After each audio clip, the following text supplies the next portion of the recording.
They come from the Middle East, Africa, and South Asia,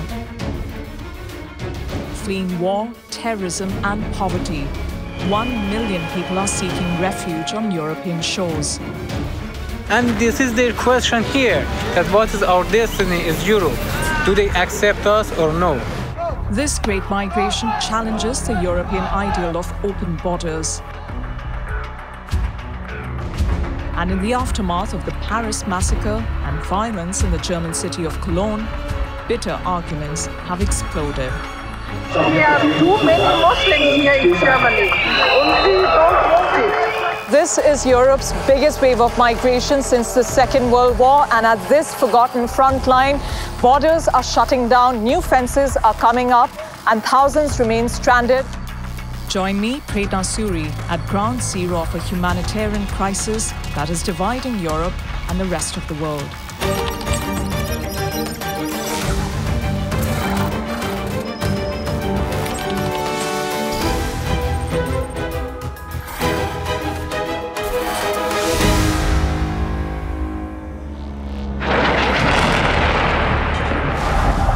Civil war, terrorism, and the rise of the merciless Islamic State movement compelled millions to abandon their homes in the Middle East and Africa and seek refuge in Europe. They are drawn by the lure of Europe's open borders, and especially to Germany, where Chancellor Angela Merkel appeared to offer sanctuary in a series of dramatic speeches. Umgehen. Da kann ich nicht eine Höchstgrenze sagen und darüber hinaus kümmere ich mich nicht. Das ist dann die Sache von 2 oder 3 Ländern oder 4. But for many migrants and refugees, the point of arrival is not Germany, but the poorest and most crisis-ridden nation in the European Union, Greece. From the Turkish coast, they cross the Aegean Sea to Greek islands just a few kilometers away. The islands are their first point of entry into Europe. There they must wait 3 to 6 months to be registered before they're sent on to Athens. Over 300 kilometers from Athens are the closest Greek islands to Turkey. Usually they're reserved for tourists, but now they're overwhelmed with thousands and thousands of refugees and migrants who make dangerous crossings through treacherous waters. After months of processing, they then come here at the port of Athens with nothing but a bag on their backs and dreams of peace and prosperity. There's a ferry arriving soon. It's crammed with 1,800 people.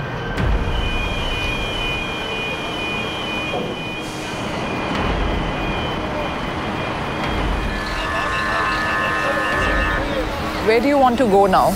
Deutschland, Sweden. Why did you leave Sinjar? Why did you leave Mosul? Why are you escaping from the war? People, the children left home, buildings fall down, everything you can't imagine. Relieved and happy to take their first steps on continental Europe, these people begin yet another journey across the Balkans. Starting from Greece, they will pass Macedonia, Serbia, Hungary and Austria. Many hope to reach Germany or Sweden, the nations that have until now accepted the most refugees. But not everyone is moving on. Thousands of travelers are forced to remain right here in Athens when the money they need to move on runs out. About 100 of them are camped out in Victoria Square. How long do you want to be in Greece? About 2 weeks. About 2 weeks I'm waiting here for money. Can you go back to Afghanistan? No, never forever. Many of the people stranded here in the cold have come all the way from Afghanistan. In one corner of the square, I find Marty. who says he's an Afghan university student, and with him is his family of 8. They arrived in Athens just 2 days ago. Mahdi's family is waiting for cash that will allow them to move on. Their entry papers permit them to stay a maximum of 40 days in Greece. What? How did you come here? Did you have to pay somebody? Yes, we had to pay to smugglers money and came here. One of them was from Afghanistan to Iran. It was the most dangerous. And after that, Iran. I can see that you've just got 1 or 2 jackets. I have threw them into the river. You threw your clothes in the river? Yes, because our boat was about to go under the water. When I came from Turkey to the Greece by the river, our boat was full of water, and we had to throw all our bags, all our clothes. So how are you keeping yourself warm, you, your wife? This, and I have just 1 blanket. 1 blanket for the 2 of you? Yes. And where do you sleep? Over there. Everyone here has a story to tell. This man fled after the Islamic State launched a concerted campaign against his community. He was injured as he fled. Homeless, broke, and fearful, one question now weighs on the minds of these people. In the way they have such a problem, they have come illegally, and this is their question here, that what is our destiny is Europe. Do they accept us or no? There's a lot of camaraderie on this square, and one thing that the camera can't really capture is how cold it really is. It's about 15 degrees, and even with the warm jacket that I've got on, I'm feeling cold. So when I see the men, women, and children who just have a shirt on their back and a thin blanket to pass the night with, it's incredible to think the kind of horrors they would have left behind to call this place their home.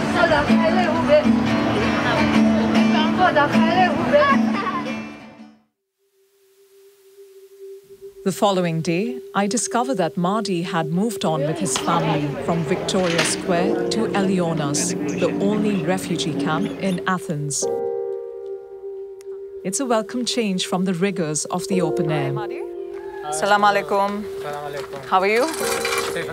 And you see that these are the tents, and these are the responsible here very kindly. They behave us very kindly. And this is the place that we give food, tea, in a certain time. Do you mind if we just go inside one of them and see how it looks like?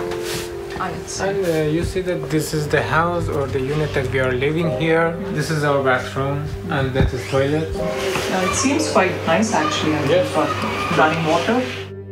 But Mahdi and his family are not planning to stay for long. I have to live here as soon as possible. And as I hear that the borders are closing day by day, for this reason I have to leave as soon as possible. Mahdi has reason to be anxious. In the summer of 2015, there was a dramatic surge in the number of migrants moving through the Balkan corridor. The different Balkan nations take different positions on how many migrants they will accept, and some, like Hungary, began to unilaterally close their borders. In the aftermath of the Paris massacre of 13 November 2015, and fears that terrorists might take advantage of the flow of refugees, more countries have tightened security and installed temporary controls. Inside Greece, the arrival of tens of thousands of refugees is straining a nation already in crisis.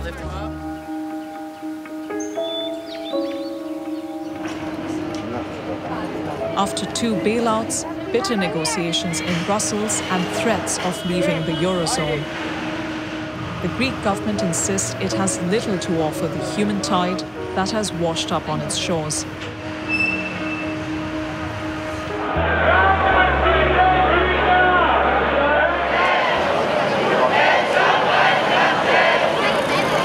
Its citizens feel bitter that Greece is being asked to shoulder such a heavy burden.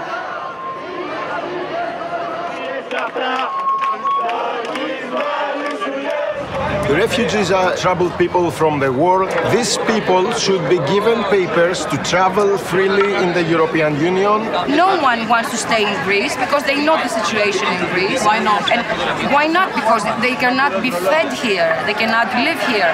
It's not that we do not want them. We want them to do what they have to do. They need to go to Germany, and everybody should open their borders to go there. On the front line in Athens, is this free clinic run by doctors of the world. The refugee crisis has put the clinic under intense pressure. We used to see immigrants. Greece has always been a transit point. And lately, new people from other countries, from Iraq, from Syria, of course, 90% are from Syria. So again, it changed. And who knows how it's going to be next year. What we see, it's a very severe humanitarian crisis. But they are really exhausted. And they are not only the body, but the soul, the psyche. They are mentally and psychiatric, very desperate. Any kind of support that you've received from the European Union, from the government? They try. Okay, they try to help us, but it's not enough. What we have to mention here is the Greeks. The Greek people, although they are really poor, their salary and the pensions is almost half. These Greek people, they bring things. At the moment, we don't have the boxes.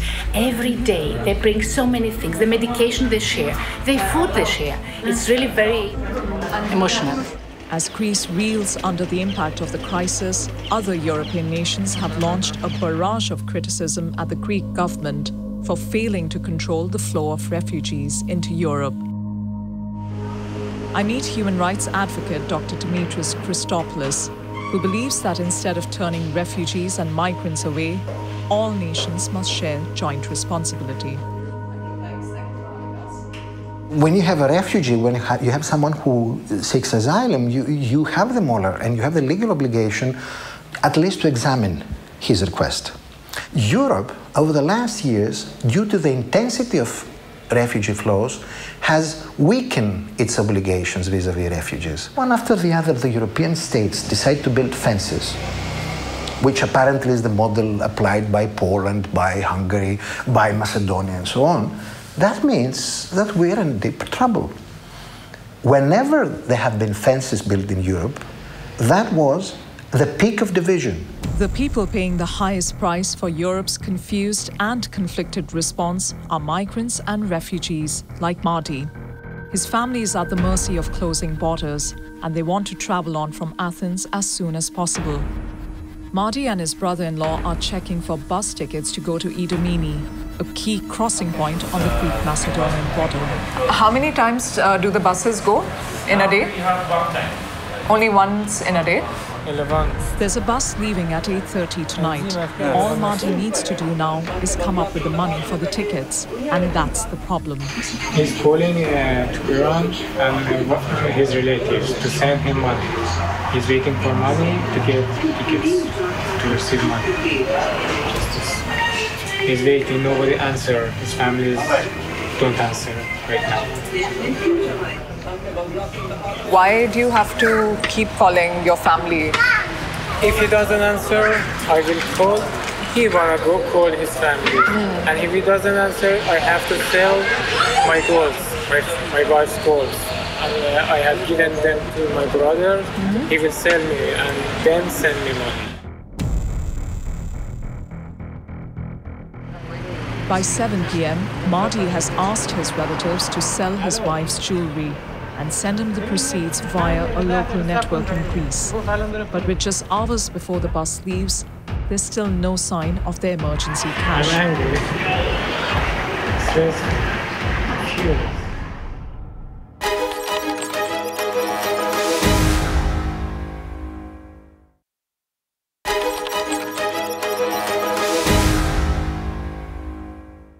I met Marty and his family 2 days ago in Athens. He says he's a refugee from Afghanistan. They're trying to catch the only bus that goes to the Greek-Macedonia border today.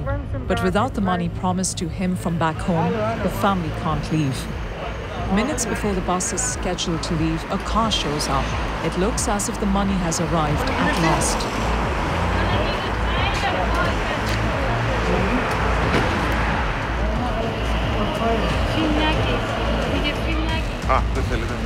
The runners don't want our cameras around, so Marty meets them alone.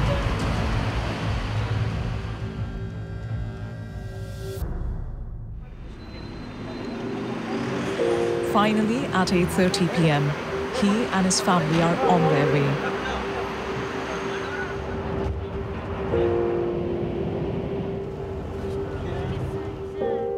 I speed ahead of the bus to Marty's destination, Idomeni, the Greek town at the border with Macedonia.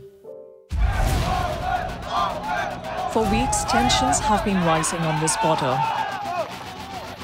The Macedonia government now restricts the kinds of migrants allowed to enter, leaving thousands stranded behind a line of riot police. They responded by going on a hunger strike and sewing their lips together.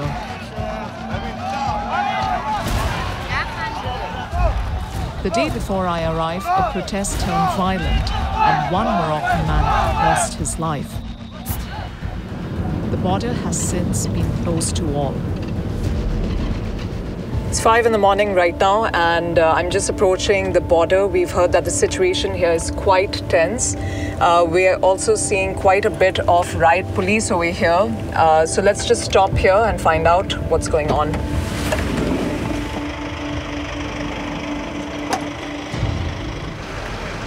I'm distressed by what I see.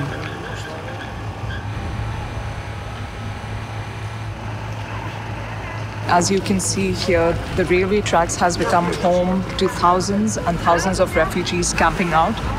We see in front of us families whose main priority is just to keep warm. You can see men, women, children who've already made very long journeys to get to where they have come here, only to be told that they can't move ahead. And they know for a fact that they can't go back to where they came from as well.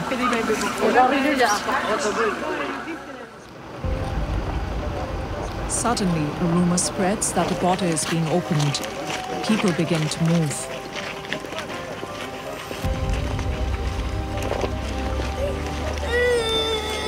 This is incredible. This is something that I've never seen in all the stories that I've done. The stench is so overpowering from all the fires that people have formed here. We're right in the middle of the crowds. They might try and enter the border. Riot police are right here. The scale of this crowd soon becomes apparent. There are thousands, all moving towards the fence along the border. Up until a few weeks ago, this used to be a border-free trail. But right after the Paris terror attacks and allegations that one of the attackers used the very same route to enter Europe, you can see the security that has been put in place since then. More police are brought in as the border opens.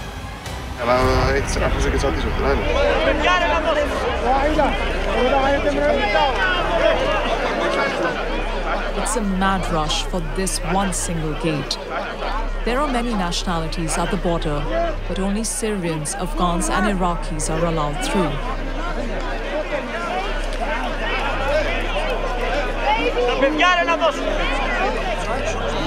What did Samir see in Syria? أشر الطيارة طاغية بالشارع يعني ما خلانا مجال إنه نبقى بسوريا يعني بيوتنا تدمرت وراح لنا كل شيء يعني ما ضل شيء. جينا للجاد يعني هلا كل هالمناظر وسقوط هالبراميل اللي فوق دمشق واللي فوق ديريا امبارح واول امبارح ولا اشهر فوق الزبداني مخيم اليرموك فوق رؤوس الفلسطينيين بشكل كامل. هذا لا يكفي انه الانسان يهرب. As these privileged nationalities cross the border into Macedonia, many thousands from other regions are left behind. In response to the massive influx of migrants and refugees, the European Union has introduced a new policy to turn away those who are deemed to come from the so-called safe countries. That there's a list of secure countries of origin, and if you come from one of these countries of origin, you're immediately rejected at the border. So they won't admit you to the country to check your files, but they will say, no, in your country everything is fine, just go back where you've come from. The segregation by country of origin is causing tensions to rise, and some migrants protest bitterly. सानू police वाले ही कह रहे हैं कि उसे वापस चले जाओ, ऐसे कोई चांस नहीं है कि जाने देंगे, उसे वापस चले जाओ। तो लेकिन ऐसे जी बैठे हैं वापस कितने जाइए, साढ़े को इतने पैसे ही नहीं है कि वापस जाओ नास्ते। ਅਸੀਂ ਘਰੇ ਪਿੱਛੂ ਕਰੇ ਕਿਸ ਤਰ੍ਹਾਂ ਜ਼ਲੀਲ ਹੋ ਕੇ ਕਿਸ ਤਰ੍ਹਾਂ ਆਪਣੀ ਜਾਨ ਨਾਲ ਖੇਰੇ ਕੇ ਪਹੁੰਚ ਜਾਂਦੇ ਤੇ ਵਾਪਸ ਕਿਸ ਤਰ੍ਹਾਂ ਚਲੇ ਜਾਈਏ The new restrictions on who can cross the Macedonian border have had disturbing consequences. Some 3,000 people have been stranded on the Greek side for weeks. How many portions of food are you giving out every day? Every day, maybe more than 2,000 meals. Are you getting help from any European government at all? No, I don't think so. There is a sponsor for Germany who gives us the money to buy food, and we cook and give the people.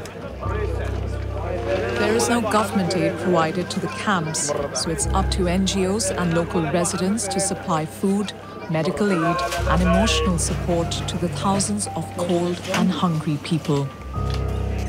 If someone wants to go back, in 20 minutes they will bring some buses and he can go back with no money, okay? They ask me if they are going to open the borders. And always every day someone tells them the borders will be open. Someone is using lies and make these miserable souls to live under of this sufferty in the middle of winter, without heating, without shoes, without money, without prosperity, without dignity. So, honey, it means... How long will you keep doing what you're doing? You look exhausted. Until I will see Europe or the Greek state to take here the coordination. I need desperate to see the reaction of Europe and the Greek state, because we have here humans. In this crowd, I find Mohammed Kamal, a Bangladeshi migrant.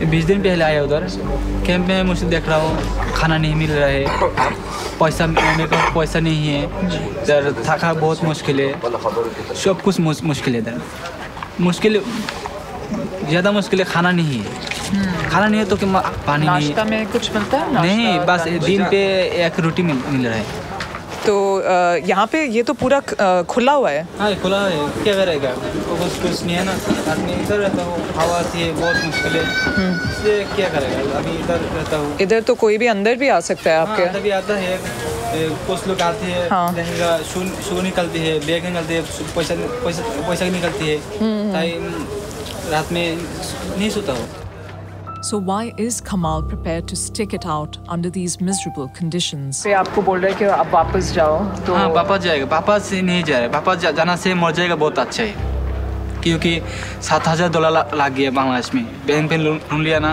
कि बांग्लादेश जाएगा तो कैसे देगा पैसा नहीं देगा तो बहुत मुश्किल है पुलिस वाला मुश्किल करता है बैठता हूँ ना मैं देखता हूँ सूर्यान अफगानिस्तान जाता है यूरोप में पाकिस्तानी अब बंगाली नहीं दे रहा है क्योंकि क्या करेगा इधर बांग्लादेश जाएगा तो $7,000 लग गया क्या करेगा उधर बहुत मुश्किल है 2 men have already committed suicide.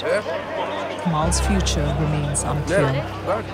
Back.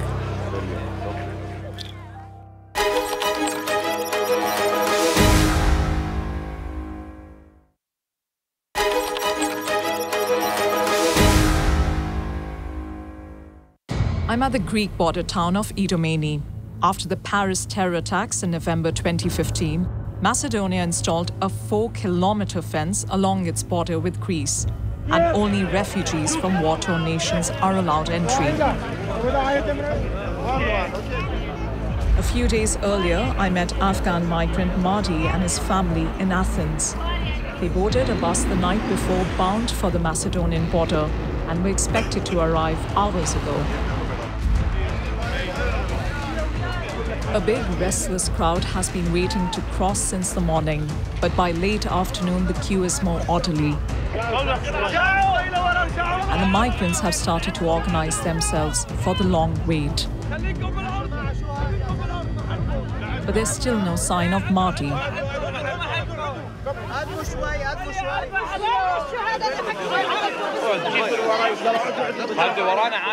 Then I saw a familiar face in the crowd. Oh my goodness. We were waiting for you. What happened? When we came by bus, the bus stopped in the middle of the day. Our bus stopped for about 7 hours, 7 to 8 hours. They stopped there and they told us that we cannot go ahead more. The delay was caused by a police roadblock set up to reduce the flow of people to the border. Now you're finally here. How do you feel? I don't know what to say. It's really busy. I don't know. Can I pass this way or not? Mahdi and his family join the other Afghans in the queue. Just as the line starts to move a lot quicker. Before nightfall, they are meters away from the gate. So Mahdi, after a very long journey, you're finally entering the border. How do you feel? I'm feeling happy.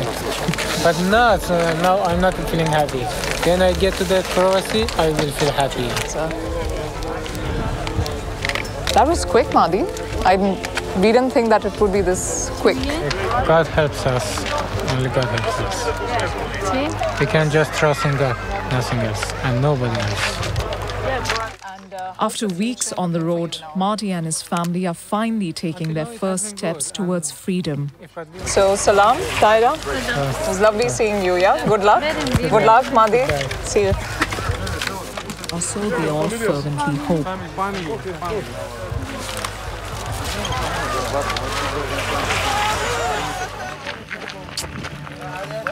The next day, I too crossed the border from Greece into Macedonia.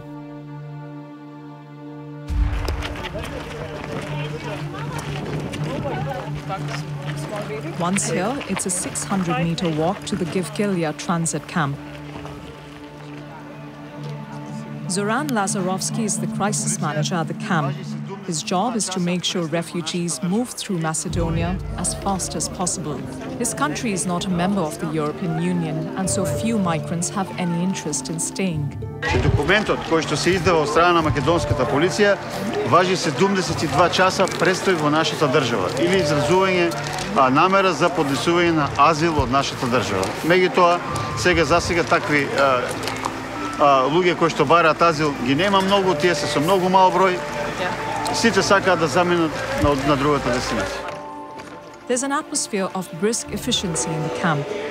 Macedonia is a small nation with a population of under 2 million people and wants to avoid huge numbers of migrants stranded here over winter.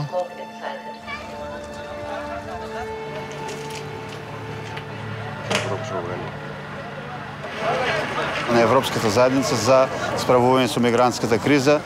За жал, Република Македонија сама се справува со овој проблем. Морам да кажам наметнат.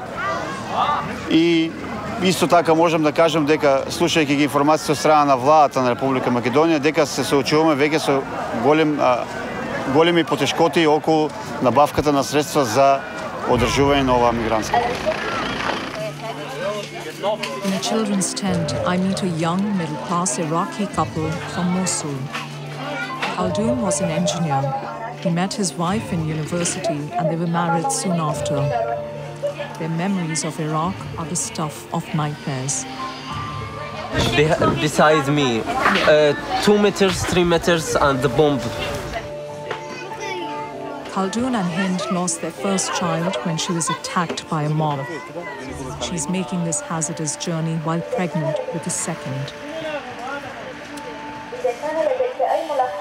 فضربوها على بطنها مرتين فصار عندها نزيف فلما أخذناها للمستشفى المستشفى ما استقبلت أحد ولهذا اضطريت أطلع يعني من العراق إلى تركيا ومن تركيا إلى اليونان من اليونان أخذنا سيارات وقفونا بأثينا ما قبلوا يطلعونا أخذونا بمكان تعبت مرت الأخ أخذتها للمستشفى دكتور شافها قال لازم تبقى ما قدرت أكمل.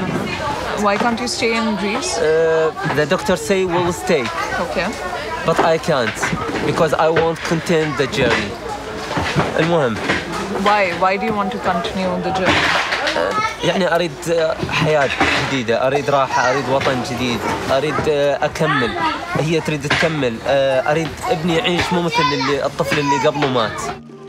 Thousands like Khaldoon and Hind have left everything behind and headed towards the promise of asylum. For many, one European nation above all seems to offer hopes of a secure future. Where do you want to go? Germany. Germany as well. Germany. Germany. Everyone wants to go to Germany. She say my children's all in the German, and I will go to the German for my children. Almain, Mama, happy? Good. See you. Goodbye. Good luck. To reach Germany, these refugees will continue north, one border check at a time, through Serbia, Croatia, Slovenia, and Austria.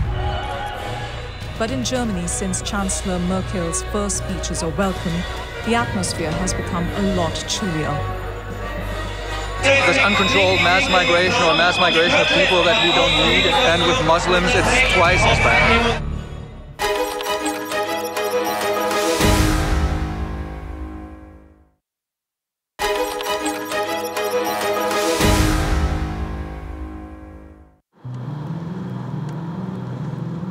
I'm in Passau, Germany, on the border with Austria. This is the last stop on my journey along the migrant trail. New arrivals are processed in police stations like this one.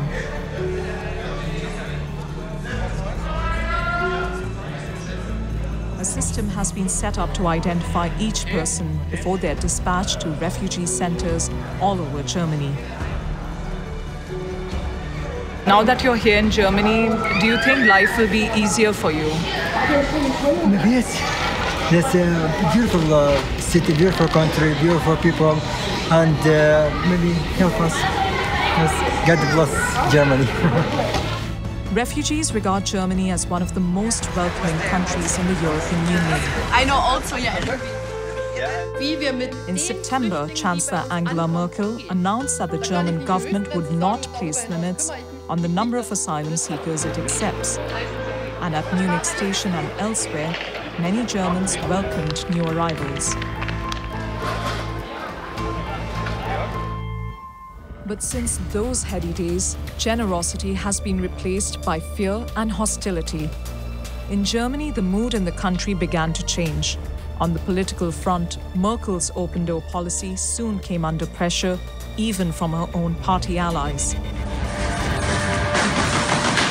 Then, in November, terrorists launched a series of attacks in the streets of Paris, raising concerns that extremists could enter Europe along the refugee route. But it was events in Cologne that provoked the biggest shift in German public opinion. On New Year's Eve, as crowds celebrated outside the main station, men believed to be of Arab or North African origin robbed, threatened, and sexually assaulted women. Similar attacks were reported in Hamburg and Stuttgart.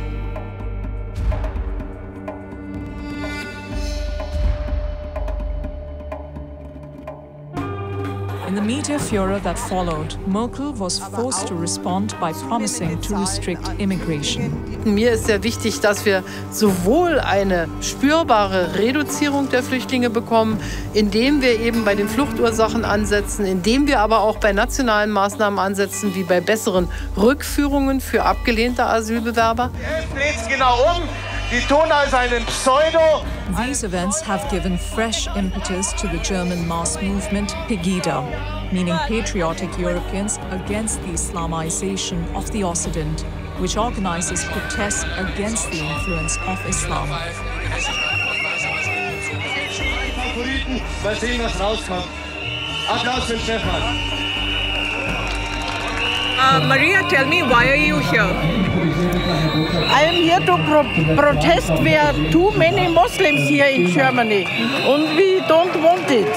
Why are Muslims such a problem for Germany? They are too intolerant. They suppress women. Muslim populations tend to be unable to coexist with other populations. You know that from all of Southeast Asia, from Thailand or from Burma these days. It's very difficult to integrate populations that will tend to think that they are a kind of chosen people.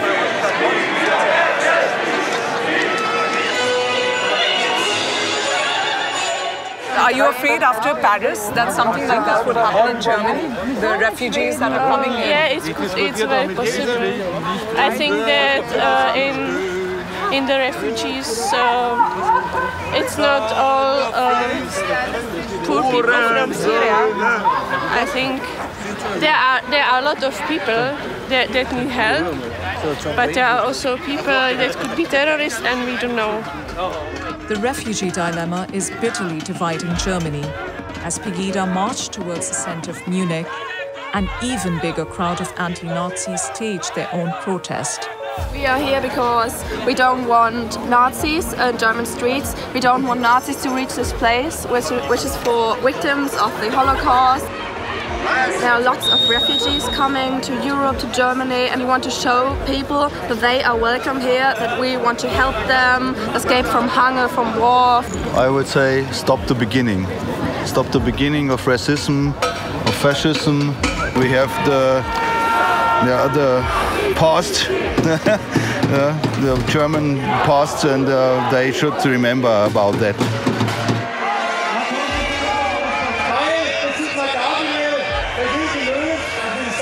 To understand why this crisis has divided German society, I visit Professor Werner Weidenfeld, a political scientist and former government advisor.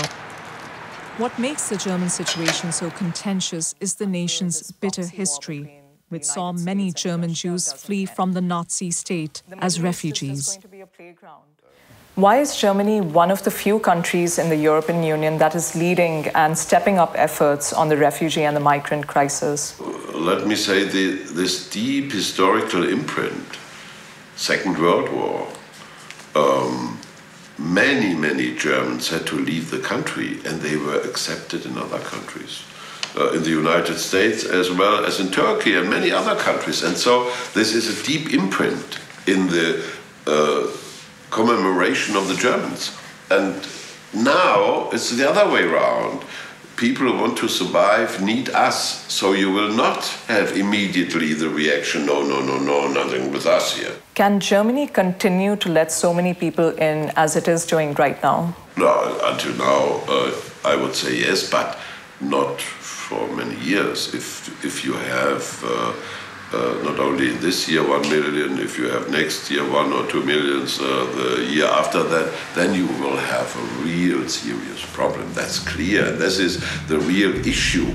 In 2015, Germany registered its 1 millionth refugee, causing a backlog of asylum applications in cities across all the federal states. In Berlin, hopeful migrants queue outside the Health and Social Services office. The wait just to be registered for an asylum application is now as long as a year. بيأجلونا شي بيطلعونا بعد النوم. شو صلنا من الساعة 3:30 الصبح هون. أوراقي روحوا لي إياها جوا. ضايع أوراق. ما بلاقي أوراق غيرها. الآن فيهم يعني. ما عم يقولوا يطلعوا لي أوراق غير اللي ضاعت ولا عم يقولوا يفوتوني. يعني بس أنتم بتضلكوا بألمانيا؟ لا. Another desperate refugee waiting for his asylum application process to begin is one of the most iconic figures of the refugee crisis. His name is Ayam Ahmed, but he's better known as the Syrian pianist.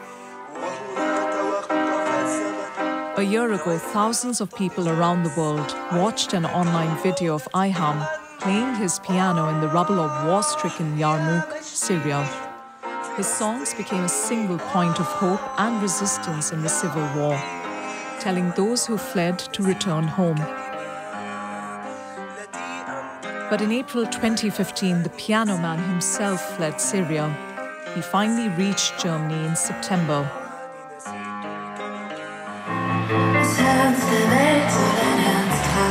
This video shows him playing at a charity concert in Munich, organized to thank volunteers of the refugee efforts.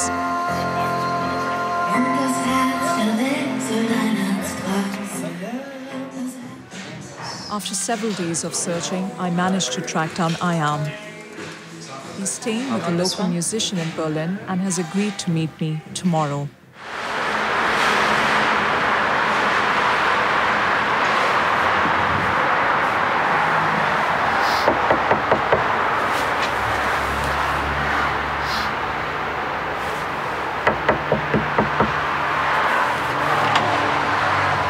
Assalamu alaikum. Salam. Very nice to meet you. Thank you. Thank you for seeing us. Can we come inside and maybe see where you live? Yeah. Is that okay? Yeah. Thank you. Have it like this tea or this tea or this tea. Perfect. Anyone is fine. This is great. I love this tea. Yeah. Ayam's family were Palestinian refugees who fled to Syria in 1948. He was born and raised in Yarmouk, a refugee camp outside Damascus. تزوجت في عام 2010 وكان يعني الزواج رائع. زوجتي صديقتي يعني هي عندي طفلين أحمد وكنان. Do you miss Yarmouk? بتذكر كتير شغلات كتير كانت حلوة باليرموك قبل الحرب. بتذكر شارع لوبيا وشارع صفد، الجامعات والشباب الأصدقائي اللي منهم اعتقلوا ومنهم ماتوا. بتذكر أخوي المعتقل اللي صار له 3 سنين مش موجود، مو مبين عنه شيء. بسوريا ما حدا بيعرف ليش العالم تعتقل أو تسجن أو تموت. خرج من البيت ما عاد شفناه. In 2013, pro-government forces besieged Yarmouk. Its occupants were trapped without food, piped water, electricity, or medical aid. Many died, starved, or picked up weapons to fight in the civil war. But Ayam found solace in music. نجمع الأعشاب من خارج، نأكل أوراق الشجر، نأكل القطط لحتى أضلني عايش. كنا نعمل حوالي 8 ساعات لجلب الحطب وجلب المياه من الأرض. كانت حياة جدا سيئة، بس كانت الموسيقى هي القالب الزجاجي أو القالب الرائع لكل اللي حدث. فأنا كل ما كنت أتعب كنت أطلع البيانو وأعزف بيانو بالشارع. For years, Ayam bore the unbearable until finally it became too dangerous for him to remain in Yarmouk. But he was forced to leave his wife and children behind in Damascus to join the exodus to Europe. He hoped that they would be able to join him when he won asylum status in Germany. But today he's desperate as his wait stretches on. نشكر الله ما في بلد عربي استقبل اللاجئين مثل ألمانيا. أصلاً ما في بلد بالعالم استقبل اللاجئين يعني بهالكمية غير ألمانيا. بس بدك تنتظر رقمي باللجوء 81,220.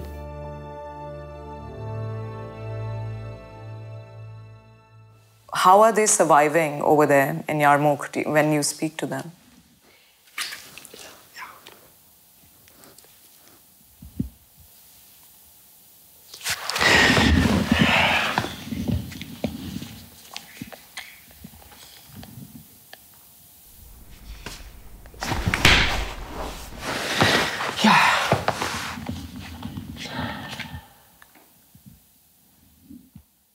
بيحاول الواحد هيك يكون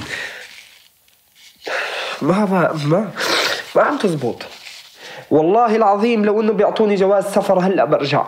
اذا بنجرح ابني جرح انا ما بعرف شو بسوي، بزت حالي على السياره بنتحر. شو بدي انتظر يعني؟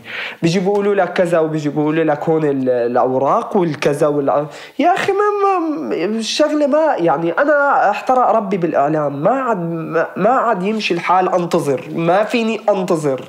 داعش عم بتلاحق الاولاد والنظام بيلاحق الاولاد والقذائف عم بتلاحق الاولاد، انتظر شو؟ لا راح اصلي اروح اموت معهم.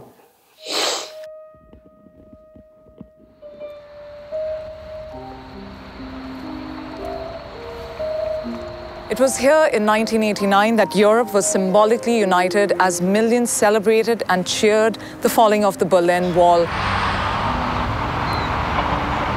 But decades later, the risk of new fences coming up is even greater as waves of desperate people escaping war and persecution continue to arrive at Europe's doorstep.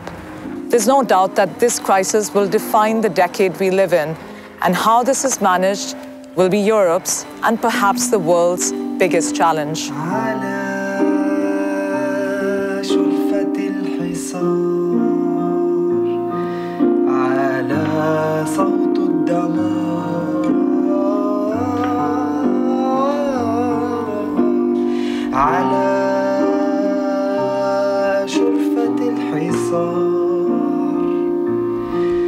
على صوت الدمار ضاع الأمل ضاعت كل شيء ضاع على شرفة الحصار على صوت الدمار على